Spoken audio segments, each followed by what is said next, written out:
Your production style, it sounds to me like old New York. I like the noises that you hear in old New York. Yeah. What's the difference between old New York and how New York is now?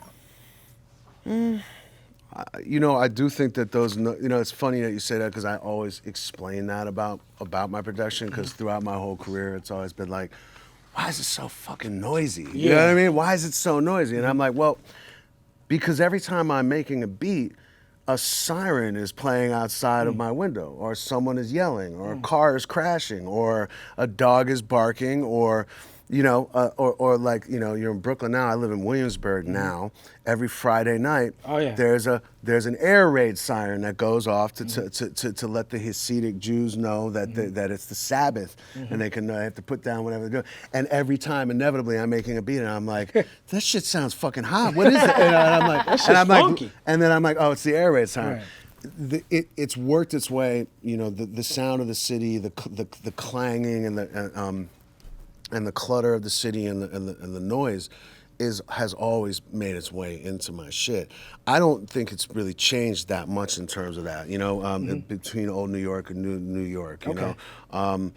The difference between old New York and new York is that I wouldn't be living in fucking Williamsburg in old New York, you know. No, that's right. But it's I always looked at the sound thing as maybe my attempt to organize all that chaos that's around me, you know?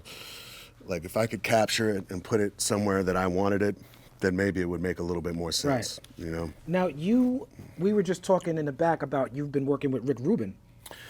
Well, we've been working up at Rick Rubin's studio, you know, and Rick comes in and his flip-flops and sits down on the couch sometimes and we talk and shoot the breeze, but we're not working with him on the music. Not you yet. know? Well, I mean, it's just not what this project is, you know. Right. But even with that, whether it's RTJ or whatever, I'm sure that would be somebody that you would love to work with. Rick is obviously, you know, just a super important figure and an amazing dude and definitely had a hand amongst a few other people in just even making me want to do this shit. Right, because he was producing noisy Run DMC records. Exactly. Run the Jewels is like in the tradition of Run DMC. Sure. I know that you and Mike share an affinity for Ice Cube for America's Most Wanted, and that was sort of like the connection. It was. That was what we found with each other. In terms of the ground that when I was first asked to work with Mike, and I went and met him in Atlanta, and it just popped off like it was magic. I was curmudgeonly. I was like, Right. I was like, all right, well, I knew his shit, and I was like, well, I'll go. We'll do a few songs, but I was in the middle of making a record for myself.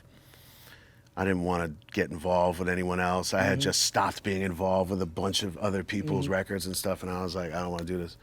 But one of the things that we connected on immediately, just on some rap shit, was when Ice Cube left NWA, went to the East Coast, and immediately hooked up with the noisiest, funkiest, most crazy production squad that I would say it was maybe to a degree the antithesis maybe of most West Coast stuff. Although to give credit to NWA.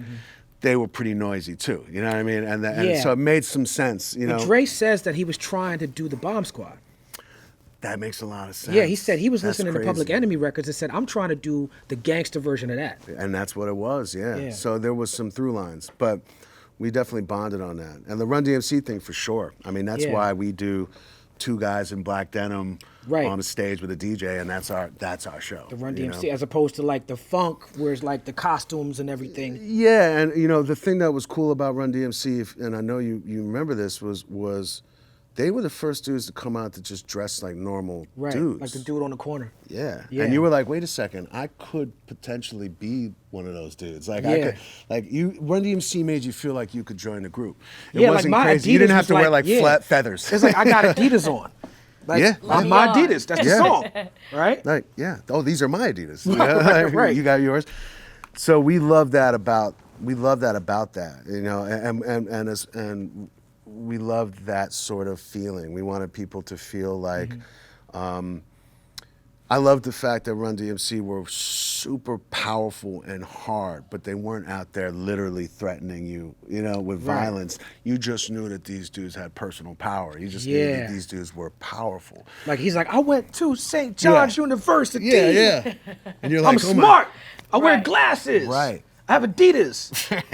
Exactly. And you're like, and you're just like, damn, he's the hardest rapper in the world. Yeah. Right. So that's very much true about Run the Jewels and our whole sort of philosophy about it. What we done started. Look at what we done started. This the people party.